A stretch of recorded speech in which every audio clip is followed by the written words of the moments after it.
எடுத்து பார்க்கலாம் வாங்க. எப்படி பாருங்க, இங்க பாருங்க எல்லாமே வந்து ரைஸ் பாத்தீங்களா? நல்லா காஞ்ச பிறகு போடுங்க. நல்லா காஞ்ச அப்புறம் இந்த தக்க தக்க தக்க தக்கன்னு கொதிக்கணும். இதுல பட்டை லவங்கம் ஏலக்காய் எல்லாத்தையும் போட்டு அரைச்சு வச்ச இஞ்சி பூண்டு பேஸ்ட் போட்டதுக்கு அப்புறம் வெங்காயத்தை போட போறோம். போடுங்க மொத்தம் போடுங்க.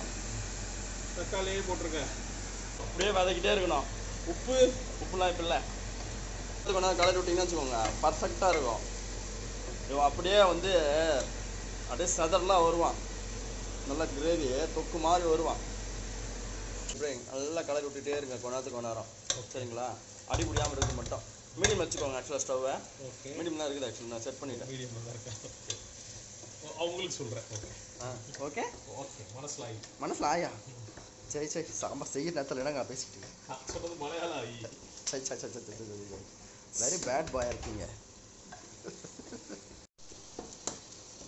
குக்கு அவர் தான், ஆனால் செஃப் நான் குக்கு, இவர் கோமாளி. இல்லை, கோமாளி குக்கு அவர் தான், செஃப் நான். செஃப் யாரா வேணா இருக்கலாம், ஆனால் குக்கு தாங்க முக்கியம். இல்லைங்க, செஃப் தாங்க முக்கியம். பார்த்தீங்களா, அவன் வந்து செஃப் மிடில் அனுப்புவாங்க. செஃப் ரெசிபி நீங்க யூடியூப்ல கூட பார்த்துக்கலாம், ஆனா குக்கு பண்ண முடியாது. குக்கு பண்ணுவேன் ஜி. குக் பண்ணணும்னா செஃப் வேணும் ஜி. செஃப் வேணும் G. Everybody has to cook, everybody can cook. That is bachelor biryani. அதுதான் நம்ம பண்ண போறோம் இன்னைக்கு. ஒன்ஸ் வெங்காயம் தக்காளி வதங்கின உடனே நம்ம ரெடி பண்ணி வச்சிருக்க புதினாவையும் கொத்தமல்லியையும் இதுல போட்டுறோம். தாக்குறோம்.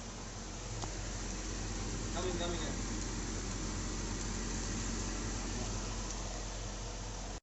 இந்த புதினாவோட பேக் ஸ்டோரி வேணா சொல்லலாம்.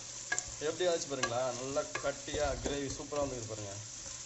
நல்லா கிரேவி ஸ்டைலில் இன்னும் கொஞ்சம் வதக்கணும்னா இன்னும் சூப்பராக ஆகிடும்.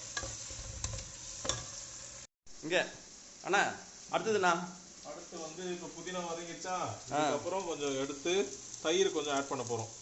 எவ்வளோ போட்டீங்க தயிரா?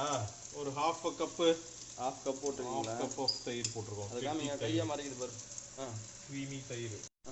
ஒருவேளை உங்கள் தயிர் கொஞ்சம், எங்கள் தயிர் கொஞ்சம் நல்லா க்ரீமியாக கட்டியாக இருக்கிறதுனால கொஞ்சம் ஆஃப் கப்புக்கு கம்மியாக தான் போட்டுக்கிறோம். கிருமி அதிகமாக இருந்துச்சு, அது கொஞ்சம் தண்ணியாக இருந்துச்சுன்னா கொஞ்சம் அதிகம் எக்ஸ்ட்ரா ஊற்றிக்கோங்க. ஓகேங்களா? எஸ். அடுத்து நம்ம உப்பு போடுறோம். உப்பு மழைச்சாரல் மாதிரி தூரம். ஓகே, இல்லை அப்படி வந்தால் தான் அப்படி நல்லா இருக்கும்.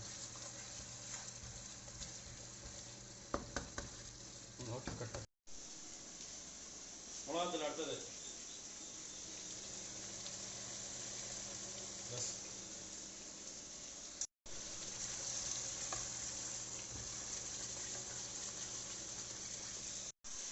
அப்புறம் நம்ம தொட சிக்கன்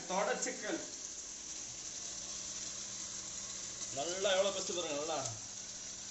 நல்லா சுத்தம் பண்ணி வச்சுக்கிறோம். அப்படியே கத்துட்டோண்ணா. உள்ள காமி பார்த்துக்கலாம் வச்சு பார்த்த உடனே பயங்கரமா இருக்குது. அப்படியே மவுத் வாட்டரிங்கா இருக்கு இப்பயே. அந்த கலரிங்லாம் எசன்ஸ் சேர்ந்து எப்படி இருக்கு பாருங்க. நம்ம மாசம் எதுவுமே போடல, ஆர்டிஃபிஷியல் எதுவுமே போடல, எல்லாம் நேச்சுரல் இன்கிரீடியன்ஸ் தான். பயங்கரமா செய்யறோம். பிரியாணி இன்னைக்கு வேற லெவல் வரப்போகுது.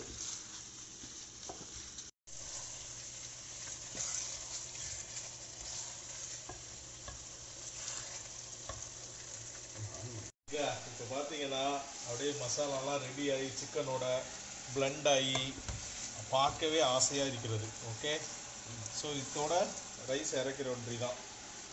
ரைஸா? தண்ணி ஊற்றணும். தண்ணி ஊற்றணுமா? சாரி, ஏங்க இந்த மாதிரி ஒரு பேட்ச் இருந்தால் அப்படிதான் கொஞ்சம் இதுக்கு தான் இருக்கும். என்ன போடணும்? ரைஸ் போடணுமா?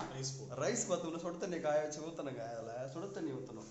சுடு தண்ணி காய வச்சு ஊற்றணுமா? ஆமா, வெறும் தண்ணி ஊற்றுறோம் கூட. வெறும் தண்ணி ஊற்றினா டைம் ஆகும். நீங்கள் இந்த பேரலாம் பக்கத்தில் வந்து சுடு தண்ணி போட்டிங்கன்னா பர்ஃபெக்டாக வேகமாக வந்துடும் நம்மளுக்கு. சுடு தண்ணி ஊற்றணும். லபல் எப்படி கொதிக்கும்? புளுக்குன்னு கொதிக்கும். ஓகேவா?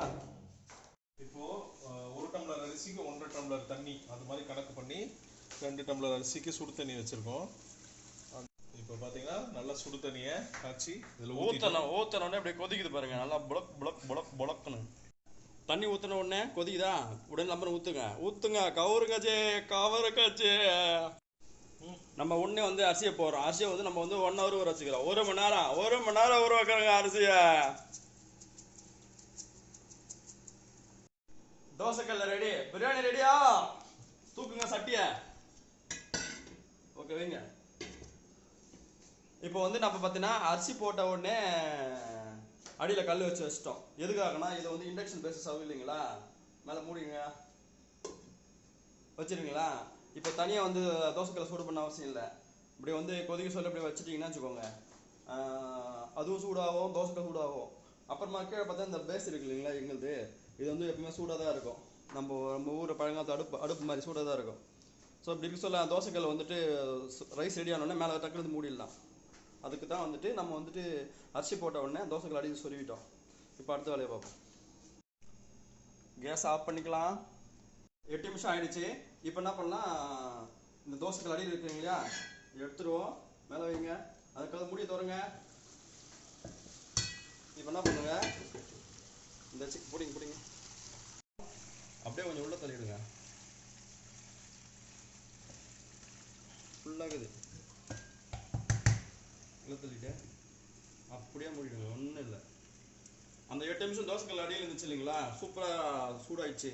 கீழே நல்லா கதன்னு இருக்கும் எங்கேயா. ஒரு 2 மூடியாச்சு, ஸ்டவ் ஆஃப் பண்ணியாச்சு. Let it be for 20 minutes.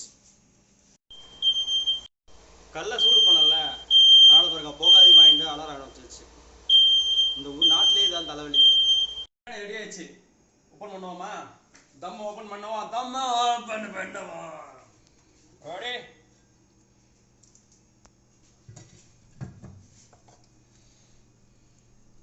எப்படி பாருங்க, இங்க பாருங்க எல்லாமே வந்து ரைஸ் பாத்தீங்களா, பலன்னு லைட்டா அடி பிடிச்சது, பரவாயில்ல, பிரச்சனை இல்லை. பட் பாருங்க ரைஸ் பாருங்க, பலன்னு அப்படியே சூவியா இருக்குது பாருங்க. கிட்ட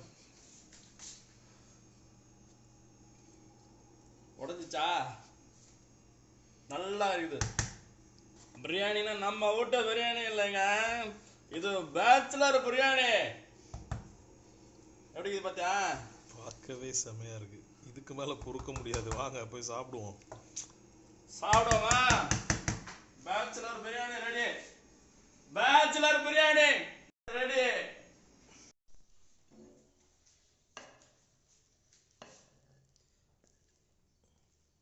சிக்கன்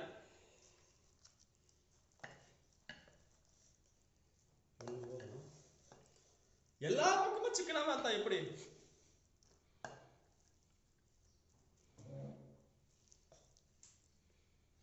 பாத்தீங்களா, தலன்னு ரைஸ் எல்லாம் தனித்தனியா வருது பாருங்க. கையை தொடவே முடியல. இது எப்படி கடிக்க போறேன்? கொஞ்சம்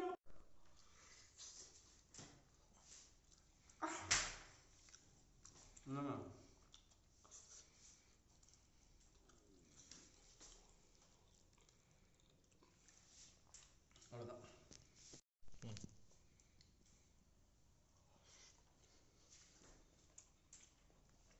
தரமாக தம் பிரியாணி, தரமான தம் பிரியாணி.